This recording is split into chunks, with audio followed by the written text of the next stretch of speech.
Hello, this is Microphone Media. Please like, subscribe, and share. Thank you.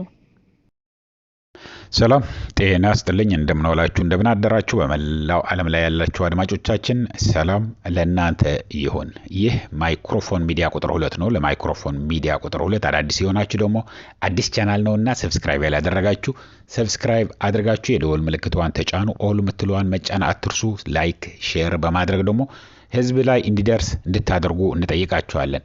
አድማጮቻችን የአዲስ ቻናል ነው። በብዛት በተለይ ከአዲስ አበባ ያሉ አድማጮቻችን በየጊዜው እየደወሉ ብዙ ኢንፎርሜሽን እየላኩልን ነው። በየጊዜው አሁን አስበን ያለነው እንዳው ምን ለማድረግ ነው ዛሬ አርስቱን ይጀላችሁ የመጣሁትን ቀጥታ ወደዛ እንገባለን። ግን አዲስ ስለሆነ ላስተዋውቀው ብዬ ነው። አድማጮቼ እዚህ ያለሁኝ ላይቭ እየመጣን ራሳችሁ እየደወላችሁ በዋትስአፕ አድርጋችሁ ትደውሉልናላችሁ፣ ራሳችሁ ትናገራላችሁ። በመላው ዓለም ላይ ያለው አድማጮቻችን ደግሞ ይሰማዋችኋል፣ ይነጋገርበታል፣ ይተባበራል። ቴክኖሎጂ ሚዲያ ማለት ይሄንን ነው። ፕላትፎርሙን እንፈጥርላችኋለን። ድምጽ ለተሳኑ ለሌላቸው ድምጽ እንሆናለን። ራሳችሁ ግን ሁሉንም ነገር መሆን ያለበትን እርስ በርሳችሁ ተነጋግራችሁ እዛው ደውላችሁ አየር ላይ ሆናችሁ ሁሉንም ነገር እንድታደርጉ እናደርጋለን። ይሄ የናንተ ቻናል ነው። ይሄንን ለማድረግ የተቋቋመ ቻናል ነው፣ ሚዲያ ነው። ይሄንን ሚዲያ አንድና አንድ ብቻ ነው የሚጠይቀው ከናንተ ላይክ አድርጉት፣ ሼር አድርጉት ብቻ ነው እንጂ በመላው ዓለም ላይ ያለው ህዝባችን አንዲት ቀንም ብትሆን ገንዘብ ስጡን እንዲህ አድርጉልን ምናምን ብለን አናቅም። ለወደፊቱ ልንችላለን ወይ ያንን የምናውቀው። ይህንን እያልኩ ግን አድማጮቼ አሁን ቴዲ ሮኤት መቼም በሰፊው ከዚህ በፊት ስለ ጌታቸው ተናግረዋል። ከብልጽግና ጋር ሂዶ ከአብይ አህመድ ጋር ስራ መስራት ሲጀምር አብይ አህመድ የአፍሪካ ቀንድ አማካሪ አድርጎ ሲሾመው የተናገረው ሰፊ ወደ 1 ሰዓት የሚፈጅ በቃ ልብ የሚነካ በምንም ተአምር ልታቆመው የማትችልበት ልብ አንጠልጣኝ የሆነ ምን ይለው የሆነ እንደገና እያልክ የምትሰማው አቀርበው ነበር። ስለዚህ የቴዲ ሮኤት በሙሉ ቻናሉን ሂዳችሁ እንድታዩ ጠይቃችኋለሁ። አሁን ግን የ1 ደቂቃ የተናገራት አለ። ምክንያቱም ከዚህ በፊት ብሎት ስለሆነ የ1 ደቂቃ የተናገራት አለ። ትናንትና ለተናገረው መጀመሪያ የቴዲ እናሰማችሁና ከዛ በኋላ ደግሞ ለምንድነው ቴዲ ግን ትናንትና ስለ ጌታቸው የተናገረው ደግሞ ጌታቸው የተናገረውንም እናሰማችኋለን። የጌታቸው ከ1 ደቂቃ ነች። ከ1 ደቂቃ ልታንስ ትችላለች። የቴዲም የ1 ደቂቃ ነች። አዳምጡት፣ ስሙት፣ እስከ መጨረሻ አዳምጣችሁ ጃጅ አርጉት። ዝም ብላችሁ ገባ ወጣ አትበሉ። ጌታቸው ረዳን የመሰለ የከዳ የተዋረደ ማንም የለም። ግን በሰፊው እስከ መጨረሻ ከኛ ጋር ከቆያችሁ ሁሉንም ኢንፎርሜሽን ታገኛላችሁ። ወደዛ እንለፍ፣ አብረን እናዳምጠው። ስትናገር ንግግርህ በዘር ፍጅት ሰለባዎች ላይ ስለሚፈጥረው ህመም አስብ። አንተ በተናገርከው ነገር ምክንያት አንተና ባልደረቦች በተናገራችሁትና በመራችሁት ነገር ምክንያት ህይወት ያጡ ቤተሰቦች፣ ወንድሞች፣ ልጆች፣ እህቶች፣ አባቶች፣ እናቶች ያሏቸውን ሰዎች በተመለከተ አስብ። ያንተን ህይወት ለማትረፍ ህይወታቸውን የሰጡትን ባለህልሞች ገዳያቸውን ደጋግመህ በማወደስ መላልሰህ ትግደላቸው ልል እወዳለሁ። ስለ አብይ አህመድም ሆነ በኢትዮጵያ ውስጥ ስላለው ፖለቲካዊ ሁኔታ ስትናገር እነዛን የዘር ፍጅት ሰለባዎች አስብ። ግን የህዝብ ነው ብላችሁ በተናገራችሁት ኮዝ ትክክል ነው ብላችሁ ባላችሁት አቅጣጫ ሄደው ህይወታቸውን አካላቸውን የሰጡትን ሰዎች ዋይፕ አውት ሊያረጋቸው ራሱ ሰራዊት አዝምቶ ከባሻገር አራዊት ሰራዊት ጠርቶ ያስጨፈጨፋቸውን ግለሰብ በማወደስ እንደገና አትግደላቸው፣ እንደገና አካላቸውን አታጉድለው ነው ማለት የምፈልገው።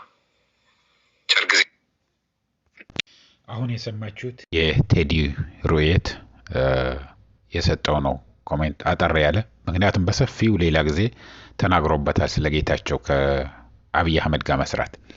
ግን አሁን ያለው ቴዲ ሮኤት ማታቁ ታናሽ ወንድሙ በ2 ዓመት ጦርነት ተገድሎበታል።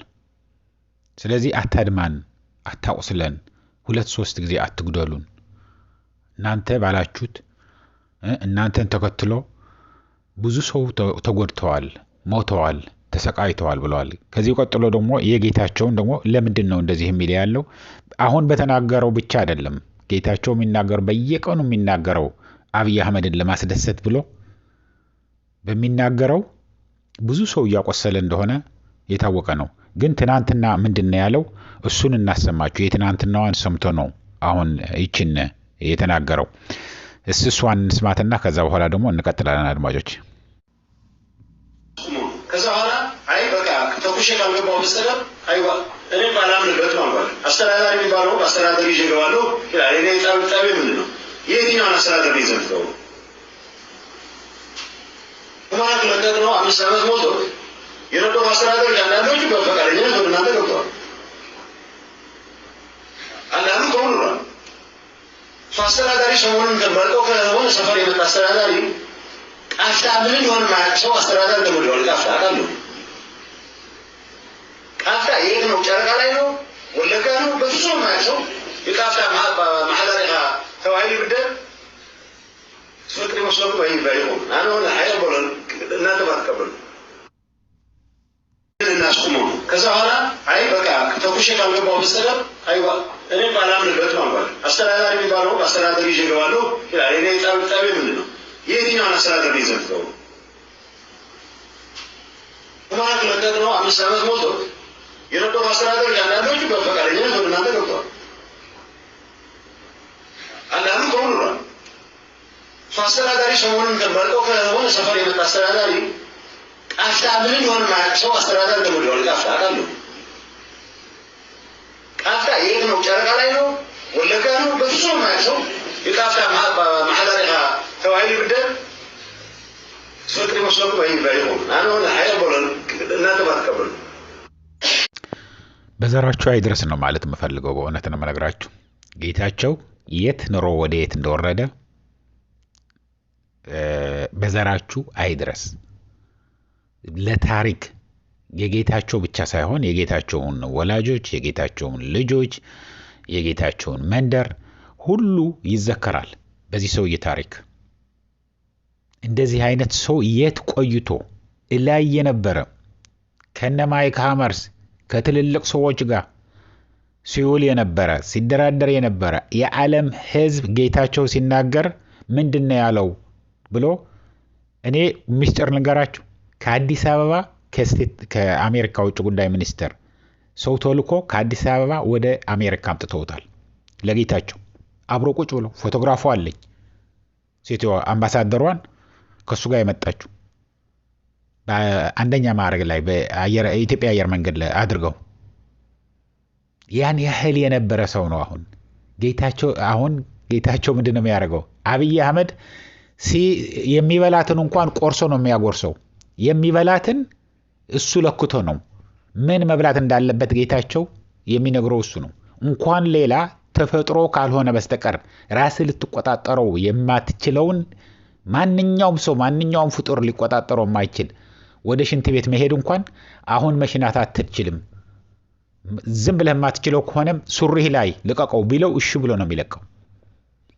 ያን ያህል ነው በቃ እግሩ ላይ የአብይ አህመድን እግር ወድቆ ያለው። ምክንያቱም ምን ያህል ያዋርደው እንደነበረ ለአብይ አህመድ ድንክ እያለ ያልተማረ በሃይም ነው ምንም የማያውቅ ያለ ጦርነት መኖር አይችልም እያለ ብዙ ስድብ ስለሰደበው ለአብይ አህመድ አብይ አህመድን ለማስደሰት የማያረገው ነገር የለም። አብይ አህመድም እንኳን ለጌታቸው ረዳ ለማ መገርሳ እንኳን ያ ለነገዳ አንዳርጋቸው እንኳን ከዜሮ አንስተው ወደ ጠቅላይ ሚኒስተርነት የኢትዮጵያ ሕዝብ አብይ አህመድ የሚባል ማንም ሰው አያቆም ነበር። ጠቅላይ ሚኒስተር ሆነ ሲባል ነው የኢህአዴግ ሊቀመንበር ዶክተር አብይ አህመድ ተብሎ ሲነገር ነው ማናቸው ዶክተር አብይ አህመድ ደግሞ ብለን ሁላችንም የደነገጥ ነው። ማንም አያቆም ነበር አብይ አህመድ። እንደዛ ያደረጉለት እንኳን አሁን አውጥቶ አባሮ የት እንዳሉ እያያቸዋቸው ነው። ጌታቸው ረዳም ይሁን ጻርቃን በተለይ ጌታቸው ረዳ ምን እንደሚያጋጥመው ታያላችሁ። በቅርብ ይችን ምርጫ ግንቦት ያቺ ምርጫ ከተደረገችም ሳትደረግም ከሆነ አይ እኔ ምርጫ ይደረግ ብዬ ነበር ግን እነሱ ማድረግ አልፈለጉም። የኢትዮጵያ ሕዝብ ብሌም ያረጋል። ከዛ በኋላ 1-2 ዓመት ይቀጥላል። የኢትዮጵያ ህገ መንግስት ቀይሮ ፕሬዚደንት መሆን ነው የሚፈልገው። ዊን ዊን ነው ለአብይ አህመድ አሁን። ወይ ደግሞ ምርጫ ካደረገም የትም ቦታ ምርጫ ማካሄድ ስለማይችል ኢትዮጵያ በሙሉ በጦርነት እየተንቀለቀለ ስለሆነ ማንም ምርጫ ሊያደርግ ስለማይችል ራሱ ሮጦ ራሱ ጠቅላይ ሚኒስተር ነኝ ብሎ አሁን ያሉትንም ይዞ ይገባል። ከዛ በኋላ ደግሞ ህጉን ቀይሮ እንዳልኳችሁ ፕሬዚደንት ይሆናል። እሱ ነው ህልሙ የአብይ አህመድ ይሄን ነው። ግን እንደ ጌታቸው አይነት እንደዛ አይነቶቹ እንደነ ጌታቸው አይነት ፕሬዚደንት ከሆነ በኋላ አይደለም ያቺ ምርጫ ቀን ካለፈች በኋላ እነ ጌታቸው ምን እንደሚደርሳቸው ታያላችሁ። አሁን ግን የሚያበላሽ ያለው በኢህአደግ በህወሓት ባለስልጣናት ቂም ይዞ ሊሆን ይችላል። በትግራይ ሰራዊት ወይም TDF ቂም ይዞ ሊሆን ይችላል። ግን የሚያደርገው ያለው ወንጀል ግን በትግራይ ህዝብ ላይ ነው። የሚያደርገው ያለው ወንጀል ግን ሁሉንም ችግር ያላቸው አማራ ክልልም ኦሮሚያ ክልልም ያለው ህዝብ ላይ ነው። ሲጨፈጨፍ ከሚጨፈጨፍ ጋር ጄኖሳይድ ከሚፈጽም ጋር አብረህ ቆመህ ፊት ለፊት ከሱ ጋር እጅ ለእጅ ተያይዘህ ዳቦ እየቆረሰ እያጎረሰ የምትሄድ ከሆነ የሱ ተባባሪ ነህ፣ ተጠያቂ ነው። ጌታቸው ረዳ ከዚህ በፊት የነበረውም ወደፊትም የሚሆነውም አሁን እየሆነ ያለውም የሚጠየቅ ሰው ነው። ከዚህ ግን በዘራችሁ አይድረስ፣ ከዚህ ያድናችሁን ለእናንተም በዘራችሁም አይድረስ ነው ማለት የምችለው። አድማጮች ይህንን ያልኩ አሁን እዚህ ይበቃኛል። እስከሚቀጥለው ጊዜ ድረስ ሰላም፣ ደህና ዋሉ፣ ደህና አደሩ። ቻው።